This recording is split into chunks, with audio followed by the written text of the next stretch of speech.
ನರಸಿಂಹನ ಅವತಾರ.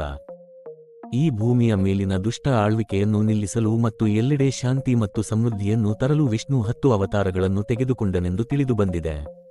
ನರಸಿಂಹ ಅವತಾರವನ್ನು ವಿಷ್ಣುವಿನ 4ನೇ ಅವತಾರವೆಂದು ಪರಿಗಣಿಸಲಾಗಿದೆ ಮತ್ತು ಅವನು ತನ್ನ ಭಕ್ತ ಪ್ರಹ್ಲಾದನನ್ನು ರಕ್ಷಿಸಲು ಅರ್ಧ ಮನುಷ್ಯ ಅರ್ಧ ಸಿಂಹದ ರೂಪವನ್ನು ತೆಗೆದುಕೊಂಡನು. ಸತ್ಯಯುಗದಲ್ಲಿ ಋಷಿ ಕಶ್ಯಪ ಮತ್ತು ಅವರ ಪತ್ನಿ ದಿತಿಗೆ 2 ಗಂಡು ಮಕ್ಕಳಿದ್ದರು, ಹಿರಣ್ಯಾಕ್ಷ ಮತ್ತು ಹಿರಣ್ಯಾಕ್ಷಪು. ಇಬ್ಬರೂ ಎಲ್ಲೆಡೆ ವಿನಾಶ ಮತ್ತು ಅವ್ಯವಸ್ಥೆಯನ್ನು ಉಂಟುಮಾಡುವವರಾಗಿದ್ದರು ಮತ್ತು ಮಾನವರು ಮತ್ತು ದೇವತೆಗಳನ್ನು ತೊಂದರೆಗೊಳಿಸುತ್ತಿದ್ದರು ಎಂದು ತಿಳಿದುಬಂದಿದೆ. ಅವರ ದೌರ್ಜನ್ಯಗಳಿಂದ ಬೇಸತ್ತ ದೇವರುಗಳು ಸಹೋದರರನ್ನು ತಡೆಯಲು ಪರಿಹಾರವನ್ನು ಕಂಡುಕೊಳ್ಳುವಂತೆ ವಿಷ್ಣುವನ್ನು ಪ್ರಾರ್ಥಿಸಿದರು. ತನ್ನ ಭಕ್ತರ ಪ್ರಾರ್ಥನೆಯನ್ನು ಕೇಳಿ ವಿಷ್ಣುವು ವರಾಹ ಅವತಾರ ಎಂದು ಕರೆಯಲ್ಪಡುವ ಒಂದು ದೈತ್ಯ ಹಂದಿಯ ರೂಪವನ್ನು ತೆಗೆದುಕೊಂಡು ಹಿರಣ್ಯಾಕ್ಷನನ್ನು ಕೊಲ್ಲಲು ಬಂದನು. ಇದನ್ನು ವಿಷ್ಣುವಿನ 3ನೇ ಅವತಾರವೆಂದು ಪರಿಗಣಿಸಲಾಗಿದೆ. ಹಿರಣ್ಯಾಕ್ಷನು ಭೂದೇವಿ ಎಂದು ನಿರೂಪಿಸಲ್ಪಟ್ಟ ಭೂಮಿಯನ್ನು ಆಳವಾದ ಸಾಗರದಲ್ಲಿ ಮರೆಮಾಡಿದನು. ವಿಷ್ಣುವಿನ ವರಾಹ ಅವತಾರವು ಅಂತಿಮವಾಗಿ ಭೂಮಿಯ ಸ್ಥಳವನ್ನು ಮತ್ತು ಹಿರಣ್ಯಾಕ್ಷನ ಸ್ಥಳವನ್ನು ಕಂಡುಹಿಡಿಯುವಲ್ಲಿ ಯಶಸ್ವಿಯಾಯಿತು. ವರಾಹ ಅವತಾರ ಮತ್ತು ಹಿರಣ್ಯಾಕ್ಷನ ನಡುವಿನ ಹೋರಾಟ. ಹಂದಿ ಮತ್ತು ಹಿರಣ್ಯಾಕ್ಷನ ನಡುವೆ ತೀವ್ರ ಹೋರಾಟ ನಡೆದು ಇಡೀ ಜಗತ್ತೇ ನಡುಗಿತು. ಕೊನೆಗೆ ಹಂದಿ ಹಿರಣ್ಯಾಕ್ಷನನ್ನು ತನ್ನ ದಂತಗಳಿಂದ ಕತ್ತರಿಸಿ ಭೂಮಿಯನ್ನು ತನ್ನ ದಂತಗಳ ಮೇಲೆ ಹೊತ್ತುಕೊಂಡು ವಿಶ್ವದಲ್ಲಿ ಅದಕ್ಕೆ ಸಲ್ಲಬೇಕಾದ ಸ್ಥಾನದಲ್ಲಿ ಇರಿಸಿ ಜಗತ್ತಿನಲ್ಲಿ ಸಮತೋಲನವನ್ನು ಪುನಃಸ್ಥಾಪಿಸಿತು. ಇದು ದೇವತೆಗಳಿಗೆ ಮತ್ತು ಮನುಷ್ಯರಿಗೆ ಸಾಕಷ್ಟು ಸಮಾಧಾನ ತಂದಿತು. ಆದರೆ ಅವರ ಸಂತೋಷವು ಅಲ್ಪಕಾಲಿಕವಾಗಿತ್ತು, ಏಕೆಂದರೆ ಹಿರಣ್ಯಾಕ್ಷನ ಸಹೋದರ ಹಿರಣ್ಯಾಕ್ಷಪು ತನ್ನ ಸಹೋದರನನ್ನು ಕೊಂದ ಭಗವಾನ್ ವಿಷ್ಣುವಿನ ಮೇಲೆ ಸೇಡು ತೀರಿಸಿಕೊಳ್ಳುವುದಾಗಿ ಪ್ರತಿಜ್ಞೆ ಮಾಡಿ ಪ್ರಪಂಚದಲ್ಲಿ ಅಪಾರ ವಿನಾಶವನ್ನು ಉಂಟುಮಾಡಿದನು, ಸುತ್ತಮುತ್ತಲಿನ ಎಲ್ಲರನ್ನೂ ಹೆದರಿಸಿದನು.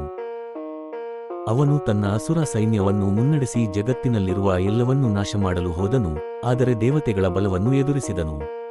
ದೇವತೆಗಳಿಗೆ ವಿಷ್ಣುವು ಸಹಾಯ ಮಾಡುತ್ತಿದ್ದಾನೆಂದು ಅವನಿಗೆ ತಿಳಿದುಬಂದಿತು ಮತ್ತು ವಿಷ್ಣುವಿನ ಅಂತ್ಯಕ್ಕೆ ನಾನೇ ಕಾರಣ ಎಂದು ಪ್ರತಿಜ್ಞೆ ಮಾಡಿದನು.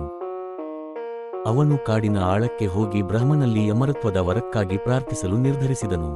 ಶೀಘ್ರದಲ್ಲೇ ಅವನು ತನ್ನ ಎಲ್ಲಾ ಲೌಕಿಕ ಆಸೆಗಳನ್ನು ಮತ್ತು ಇಂದ್ರಿಯಗಳನ್ನು ಮರೆತು ಧ್ಯಾನದಲ್ಲಿ ಮುಳುಗಿದನು.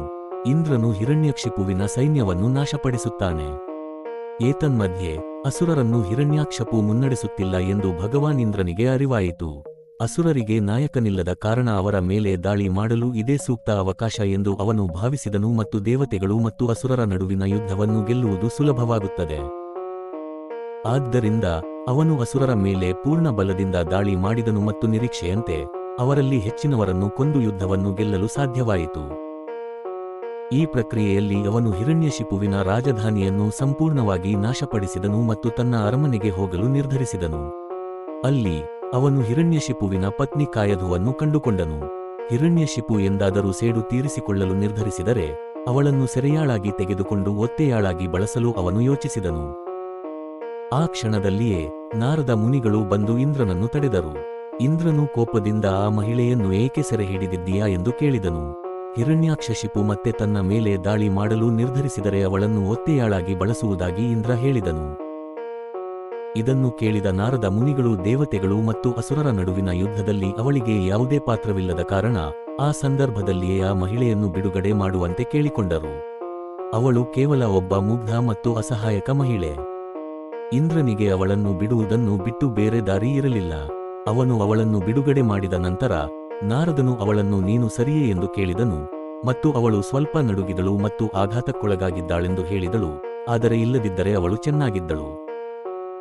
ಅವಳು ಗರ್ಭಿಣಿಯಾಗಿದ್ದಾಳೆಂದು ಮತ್ತು ನಾರದನೊಂದಿಗೆ ಇದ್ದು ಅವನ ಮಗಳಂತೆ ಅವನಿಗೆ ಸೇವೆ ಮಾಡಲು ಬಯಸುತ್ತಾಳೆ, ಏಕೆಂದರೆ ಅವಳಿಗೆ ಬೇರೆ ದಾರಿ ಇರಲಿಲ್ಲ. ನಾರದರು ಇದಕ್ಕೆ ಒಪ್ಪಿಕೊಂಡರು ಮತ್ತು ಕಾಯಧು ನಾರದನ ಗುಡಿಸಲಿನಲ್ಲಿ ವಾಸಿಸಲು ಪ್ರಾರಂಭಿಸಿದರು. ನಾರದರು ವಿಷ್ಣುವಿನ ಬಗ್ಗೆ ಕಥೆಗಳನ್ನು ಹೇಳುತ್ತಿದ್ದರು ಮತ್ತು ಅವರ ಕಥೆಗಳನ್ನು ಕೇಳಿದ ನಂತರ ಅವಳು ವಿಷ್ಣುವಿನ ಬಗ್ಗೆ ಬಾಂಧವ್ಯವನ್ನು ಬೆಳೆಸಿಕೊಂಡಳು.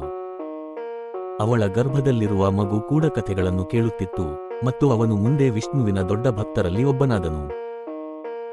ಏತನ್ಮಧ್ಯೆ ಹಿರಣ್ಯಾಕ್ಷಿಪುವಿನ ತಪಸ್ಸಿನಿಂದ ಉಂಟಾದ ಶಾಖವು ಎಷ್ಟು ತೀವ್ರ ಮತ್ತು ಶಕ್ತಿಯುತವಾಗಿತ್ತೆಂದರೆ ದೇವತೆಗಳು ಅದನ್ನು ಸ್ವರ್ಗದಲ್ಲಿ ಅನುಭವಿಸಲು ಸಾಧ್ಯವಾಯಿತು.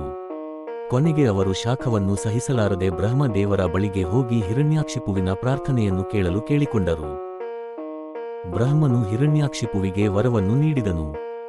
ಹಿರಣ್ಯಾಕ್ಷಿಪುವಿನ ಭಕ್ತಿಯಿಂದ ಬ್ರಹ್ಮ ನಿಜವಾಗಿಯೂ ಸಂತೋಷಪಟ್ಟನು ಮತ್ತು ಅವನು ಬಯಸಿದ ಯಾವುದೇ ವರವನ್ನು ಅವನಿಗೆ ನೀಡಿದನು. ಹಿರಣ್ಯಾಕ್ಷಿಪು ಅವನಿಗೆ ಅಮರನಾಗಲು ಬಯಸುವುದಾಗಿ ಹೇಳಿದನು. ಅಂತಹ ಬಯಕೆ ಸಾಧ್ಯವಿಲ್ಲ, ಏಕೆಂದರೆ ಅದು ಜೀವನದ ಸಮತೋಲನದ ಕ್ರಮವನ್ನು ವಿರೂಪಗೊಳಿಸುತ್ತದೆ ಎಂದು ಬ್ರಹ್ಮ ಅವನಿಗೆ ಹೇಳಿದನು.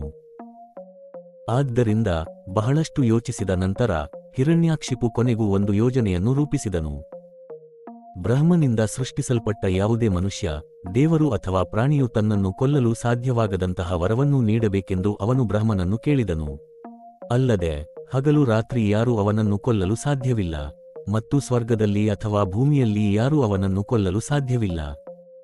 ಅಲ್ಲದೆ ಯಾರೂ ಅವನನ್ನು ಆಯುಧದಿಂದ ಕೊಲ್ಲಲು ಸಾಧ್ಯವಿಲ್ಲ, ಅಥವಾ ಅವನ ಮನೆಯ ಒಳಗೆ ಅಥವಾ ಹೊರಗೆ ಅವನನ್ನು ಕೊಲ್ಲಲು ಸಾಧ್ಯವಿಲ್ಲ. ಬಹಳ ಯೋಚಿಸಿದ ನಂತರ ಕೊನೆಗೂ ಅವನಿಗೆ ವರವನ್ನು ನೀಡಲು ನಿರ್ಧರಿಸಿದನು. ಸಂತೋಷದಿಂದ ಅವನು ತನ್ನ ರಾಜ್ಯಕ್ಕೆ ಹಿಂತಿರುಗಿದನು. ಅಲ್ಲಿ ತನ್ನ ರಾಜ್ಯದ ಸ್ಥಿತಿಯನ್ನು ನೋಡಿ ಅವನಿಗೆ ನಿಜವಾಗಿಯೂ ದುಃಖವಾಯಿತು. ಇದೆಲ್ಲದಕ್ಕೂ ಕಾರಣನಾದ ಇಂದ್ರನ ಮೇಲೆ ಸೇಡು ತೀರಿಸಿಕೊಳ್ಳಲು ಅವನು ನಿರ್ಧರಿಸಿದನು. ಅವನು ದೇವತೆಗಳೊಂದಿಗೆ ಏಕಾಂಗಿಯಾಗಿ ಹೋರಾಡಿ ಅವರನ್ನು ಸೋಲಿಸಿ ಅವರನ್ನು ದೇವಲೋಕದಿಂದ ಹೊರಹಾಕಿದನು. ನಂತರ ಅವನು ಸ್ವರ್ಗದ ಅಧಿಪತಿಯಾದನು. ಪ್ರಹ್ಲಾದ್ ಭಗವಾನ್ ವಿಷ್ಣುವಿನ ನಿಜವಾದ ಭಕ್ತ. ಅವನು ತನ್ನ ಹೆಂಡತಿ ಮತ್ತು ಮಗನನ್ನು ಭೂಮಿಯ ಮೇಲೆ ಕಂಡುಕೊಂಡು ಅವರನ್ನು ತನ್ನ ರಾಜ್ಯಕ್ಕೆ ಮರಳಿ ಕರೆತಂದನು. ದುಷ್ಟ ಮತ್ತು ನೀಚ ಹಿರಣ್ಯಾಕ್ಷಪುವಿನಂತಲ್ಲದೆ ಅವನ ಮಗ ಪ್ರಹ್ಲಾದನು ವಿಷ್ಣುವಿನ ದೊಡ್ಡ ಭಕ್ತನಾಗಿದ್ದನು ಮತ್ತು ಯಾವಾಗಲೂ ಅವನನ್ನು ಪ್ರಾರ್ಥಿಸುತ್ತಿದ್ದನು. ಒಮ್ಮೆ ಪ್ರಹ್ಲಾದನೊಂದಿಗೆ ಮಾತನಾಡುತ್ತಿರುವಾಗ ಅವನು ವಿಷ್ಣುವಿನ ಸ್ತುತಿಗಳನ್ನು ಹಾಡುವುದನ್ನು ಕೇಳಿ ಹಿರಣ್ಯಾಕ್ಷಪು ಆಶ್ಚರ್ಯಚಕಿತನಾದನು. ಕೋಪಗೊಂಡ ಅವನು ಪ್ರಹ್ಲಾದನ ಗುರುವನ್ನು ಶಿಕ್ಷಿಸಿ ತನ್ನ ಮೇಲೆ ನಿಗಾ ಇಡಲು ಹೇಳಿದನು. ಸಮಯ ಕಳೆದಂತೆ ವಿಷ್ಣುವನ್ನು ಪ್ರಾರ್ಥಿಸಿದ್ದಕ್ಕಾಗಿ ಹಿರಣ್ಯಾಕ್ಷಿಪು ಪ್ರಹ್ಲಾದನ ಮೇಲೆ ಹೆಚ್ಚು ಹೆಚ್ಚು ಕೋಪಗೊಂಡನು. ಕೊನೆಗೆ ಅವನು ಅದನ್ನು ಇನ್ನು ಮುಂದೆ ಸಹಿಸಲಾರದೆ ತನ್ನ ಕಾವಲುಗಾರರಿಗೆ ಪ್ರಹ್ಲಾದನನ್ನು ಕೊಲ್ಲಲು ಹೇಳಿದನು.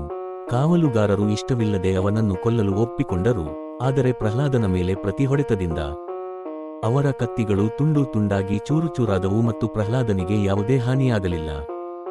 ಹಿರಣ್ಯಾಕ್ಷಿಪು ಪ್ರಹ್ಲಾದನನ್ನು ಕಚ್ಚಲು ಕೆಲವು ವಿಷಕಾರಿ ಹಾವುಗಳನ್ನು ಕೇಳಿಕೊಂಡನು, ಆದರೆ ಅವನಿಗೆ ಯಾವುದೇ ಹಾನಿಯಾಗಲಿಲ್ಲ.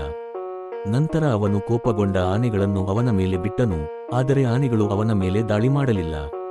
ಅವನು ತನ್ನ ಸಹೋದರಿ ಹೋಳಿಕಾಳನ್ನು ಕರೆದು ತನ್ನನ್ನು ತನ್ನ ತೊಡೆಯ ಮೇಲೆ ಕೂರಿಸಿ ಸುಟ್ಟು ಸಾಯುವಂತೆ ಕೇಳಿಕೊಂಡನು. ಕನಿಷ್ಠ ಪಕ್ಷ ಈ ಯೋಜನೆಯಾದರೂ ಕೆಲಸ ಮಾಡುತ್ತದೆ ಎಂದು ಅವನು ಭಾವಿಸಿದನು, ಆದರೆ ಬೆಂಕಿಯಿಂದ ನಿರೋಧಕಳಾದ ಹೋಳಿಕಾ ಸುಟ್ಟು ಬೂದಿಯಾದಳು. ಈಗ ಹಿರಣ್ಯಾಕ್ಷಿಪು ದಿಗ್ಭ್ರಮೆಗೊಂಡ. ಅವನಿಗೆ ಯೋಚನೆಗಳೇ ಇರಲಿಲ್ಲ ಮತ್ತು ಅವನ ಕೋಪವು ಉತ್ತುಂಗಕ್ಕೇರಿತ್ತು. ಅವನು ಪ್ರಹ್ಲಾದನನ್ನು ಎಳೆದುಕೊಂಡು ಹೋಗಿ ಅವನ ಭಗವಾನ್ ವಿಷ್ಣುವು ಅವರ ಕೋಣೆಯಲ್ಲಿ ಇದ್ದಾನಾ ಎಂದು ಕೇಳಿದನು. ಪ್ರಹ್ಲಾದನು ಅವನಿಗೆ ಭಗವಂತ ಎಲ್ಲೆಡೆ ಇದ್ದಾನೆ ಎಂದು ಹೇಳಿದನು. ಮತ್ತು ಹತಾಶೆಯಿಂದ ಹಿರಣ್ಯಾಕ್ಷಿಪು ಪ್ರಹ್ಲಾದನನ್ನು ಅಪಹಾಸ್ಯ ಮಾಡಿ ಅವನ ಭಗವಂತ ಅವರ ಪಕ್ಕದ ಕಂಬದಲ್ಲಿ ಇದ್ದಾನಾ ಎಂದು ಕೇಳಿದನು. ಪ್ರಹ್ಲಾದನು ಅವನಿಗೆ ತಾನು ಇದ್ದೇನೆ ಎಂದು ಹೇಳಿದನು.